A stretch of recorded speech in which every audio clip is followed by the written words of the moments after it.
Willem neemt us mee naar het Friesland van Jartiets.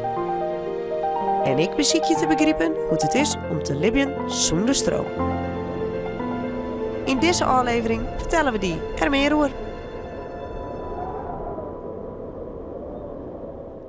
En goed om te weten, we hebben deze afleveringen maken voor de band van de basisscholen. Maar wij denken dat volwassenen er echt nog heel wat van opsteken kennen.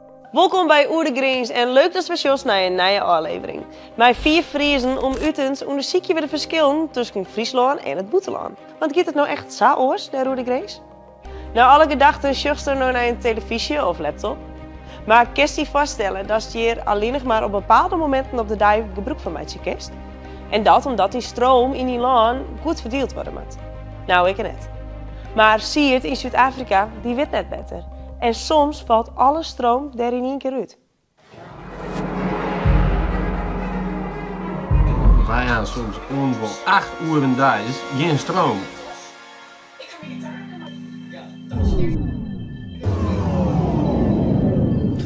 Wat? De stroom valt uit. En mijn telefoon ik. Hoe groot is die kans? Dat gebeurt je normaal nooit. En wat ik nou dwan om je de hele jongen te vermijden.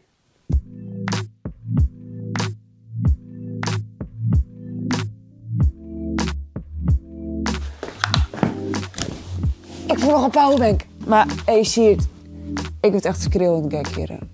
Ik verveel me. Dus help me alsjeblieft, wat kan ik doen?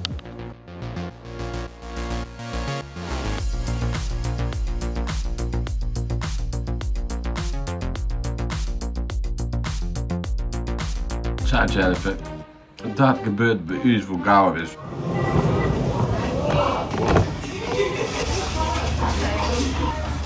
Hebben we de generator? Want wij gaan soms ongeveer 8 uur en dag geen stroom. En dat heet bij u loadshedding. Wat doen we dan? Kerst gewoon, mijn gas wat intensieren, we moeten verzorgen dat onze powerbanks vol binnen. Het had verdiend. Tja, dan ben je hier bijvoorbeeld in een winkel. Daar hebben ze geen generator, maar dan is het heel donker. Bijvoorbeeld van die jachten met batterijen erin. Zodat je nog wat zien kan. Het is hier pikke nacht, joh. Dat is gewoon een machine. Dan dacht je. Nou, ik kies net mijn paskebatterij, maar dan kies natuurlijk altijd mijn contantgeldbatterij. Dat is verkeerde maat, joh. Maar er zijn echt wel winkels die gingen gewoon dicht, want een heleboel dingen die doen het net. Ja, en zodat we het jacht ook een beetje houden kunnen, dan kippen we jachten. Zoals deze. Want die kun je opladen. En dan wordt dat vaak schrikkelijk genoeg, zodat we jacht gaan, totdat de loadshedding net voorbij is. Maar wat is loadshedding nou eigenlijk? Dus loadshedding, dat is een manier om ervoor te zorgen dat je elektriciteitsnet oerbelast trekt. Want we hebben meer nodig dan dat we gaan. Dus om ervoor te zorgen dat het niet genoeg stroom had, zodat we de boel aanhouden kunnen, hebben we om de beurten de stroom uit. Dus bijvoorbeeld Dokkum had nou wel stroom, maar jou het nou net. En daarna is Dokkum weer aan de beurt en dan is jou het weer aan de beurt. Dus we weten precies wanneer de stroom uitgaat. De stopjachten, die doen vanzelf ik net. Hey, Utje! Maar waarom is dit zo? Ja, dat komt door een jarenlang gebrek aan onderhoud van ons elektriciteitsnet. We hebben net genoeg stroom in Zuid-Afrika. Samen hebben we het je dus net. Nederland had al een soort yieldstutsen in goede elektrische voorzieningen. En daardoor had elk huis elektriciteit. Toch denk ik dat je in je eigen stad of dorp al een soort verschil verneemt hebben. Tadaa! Zonnepanelen op het dak. En dat zorgt ervoor dat huizen hun eigen energie opwekken kunnen. En als er dan ook nog een accu bij hast, dan zit misschien geen les meer hebben van stroomstoringen.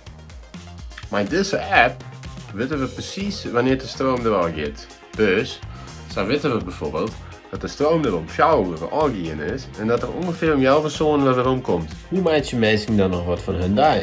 Een kerstboom bijvoorbeeld, waar mensen gaan generatoren, zonnepanelen op het dak, krijgt zoals in Friesland. Dus wij gaan een batterij die maar bloot de wifi on, zodat we volop internet kunnen. Wat doet staan dat het jongens 8 uur is? Een boekje lezen, misschien maar een kerstboom en dan maar een kwartier wachten naar bed. Lekker sliepen. Stadig gewoon zullen de energievoorzieningen beter worden. Dan vallen die lampjes van die miniatuurhuisjes onder het eind van de aflevering nog wat aan. Sprutsen door huisjes. Willem doept in de skiertnis van uw oude gebouwen. En Saskia, die helpt hem daarbij. Maar dan natuurlijk wel vanuit het mooie Nieuw-Zeeland. Gezellige stritten met mooie oude huizen en smoeke terrassen.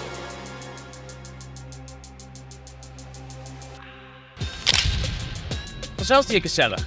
Maar dat is net wat het mooi maakt. Zie, je moet naar de skiertnis zien in de huizen. Je hebt iets bij alles beter geweest dan. Ja, maar Jim shirt net wat ik shirt. Ik ben wat de cultuurlijker als Jim. Ik zit je bewijzen. Ik zie je micro's mooi in de skiertnis. Zes wel? Goh, wow. Hey, we zien. Zwart-wit, hè? Mooi, man.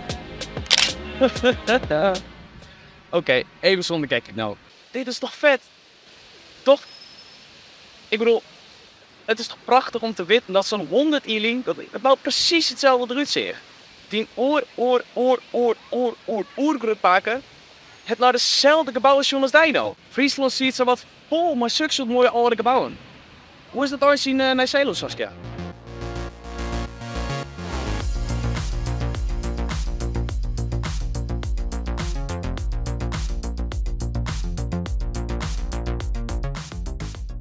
Ja, als er één ding is wat ik je mis in Nieuw-Zeeland, dan is dat het wel. Gezellige stritten met mooie oude huizen en smoeke terrassen. Want dat sjost je bijna net, zelfs niet in de binnensteden.